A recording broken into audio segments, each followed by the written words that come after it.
तो आज commercial segment में एक बहुत ही इंपॉर्टेंट पहलू मैं आपके लिए लेकर आया हूँ, वो है V70 और बगल में V50। एक तुरंत कंपैरिजन समझ लेते हैं ताकि आपके लिए भी निर्णय लेने के लिए आसानी हो। साथ ही साथ ऑन रोड प्राइस लास्ट में कितना पड़ता है मैं बताता हूँ।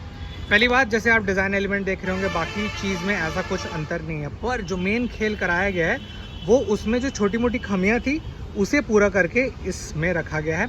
वो फिलहाल आप देख रहे हैं नॉन यूरिया वाली, और ये है यूरिया। इसके अलावा जो थोड़े मोटे चेंजेस हैं पेलोड कैपेसिटी से लेकर इसका ग्रॉस वेट, साथ ही साथ और छोटी मोटी बारीकियां जो एक बिज़नेस के लिए सटीक काम आएगा, मैं अभी आपको एक बार बताने की कोशिश करता हूं। फिलहाल पुराने से ही सोच शुरू करते हैं। तो यहाँ पर जैसे देख रहे होंगे V50 का इनपुट है, ऊपर क्रोम रखा हुआ है, नीचे ये ग्रिल है ऐसा शांत, और ये रिफ्लेक्टर के साथ बल्ब इंडिकेटर आपको मिल जाता है। वहीं पर ये तो ये कुछ ऐसा फॉर्म है।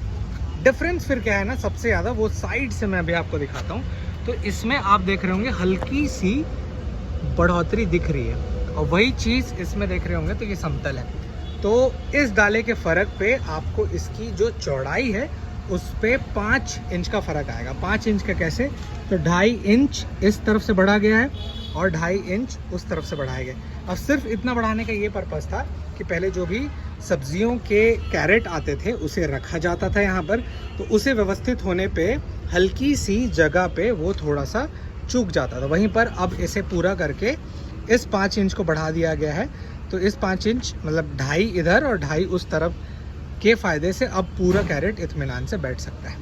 इसके अलावा अगर आप बोलेंगे कि और क्या डिफरेंस है, तो टोटल ग्रॉस वेट इसका अब पड़ जा रहा है 3210, और वहीं पर पहले इसमें थोड़े से कम हुआ करते थे। पेलोड कैपेसिटी इसकी 1700 की है और इस वाले भाई साहब की है 1500।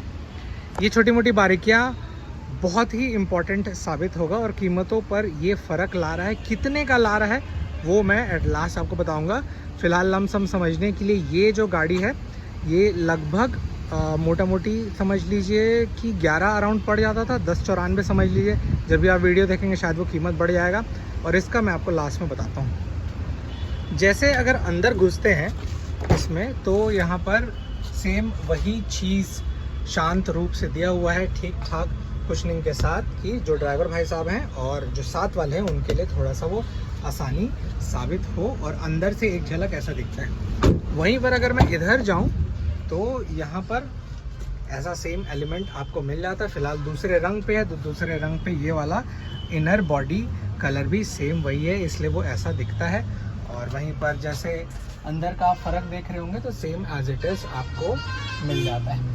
इसके अलावा सीट, तो हाँ सीट भी वही सेम इनपुट पे मिल जाएगी। मेन जिसका खेल हुआ था डाले का, इस पैटर्न के बाद अब जो छोटी मोटी गलतियां इस गाड़ी में हो रही थी, अब उसे पूरा करके इन्होंने व्यवस्थित रूप से ठीक कर दिया है, जिसके कारण अब पीछे से आप देखेंगे ना ये वाले भाग से, तो यहाँ पर जैसे वो छोटा दिख रहा है, तो वहीं पर आप नोटिस करिएगा ये थोड़ा सा चौड़ा है।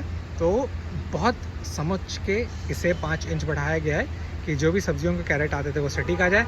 इसके अलावा भी दूसरा अगर कुछ डलता है और आपके पास गाड़ी है, कितने महीने भी आप वीडियो बाद में देख रहे हैं, प्लीज़ जानकारी ज़रूर दीजिएगा। अब एट लास्ट आ जाते हैं कीमत पे। तो इस भाई साहब का कीमत, ये जो यूरिया वाला पैटर्न है, यूरिया में जो बताना चाह रहा था वो ये, इस यूरिया के इनपुट के साथ अब इसकी कीमत पड़ रही है टोटल लगभग समझ लीजिए 11,32,000। तो 11,32,000 के हिसाब से उस V50 के कंपेयर में जो बढ़ोतरी हुआ है, सेम पावर जितना पहला था, सेम टॉर्क जितना था, सेम उसमें वही रहा। डाले के साइज़ के साथ छोटी मोटी बारीकियों में इसे बदलाव लाया गया है। और अगर कॉस्मेटिक चेंजेस क्या कराए गए हैं, तो ग्रिल विल तो सेम है। तो एक चीज़ जो चेंज है वो आपका मिरर का। तो मिरर का इनपुट बता देता हूँ। यहाँ पर पहले मिरर थोड़ा छोटा दिया जाता था, अब मिरर को थोड़ा व्यवस्थित रूप से बड़ा रखा गया। सो ये ना क्विक डिटेल। आपको कैसा लगा please let me know in the comment section.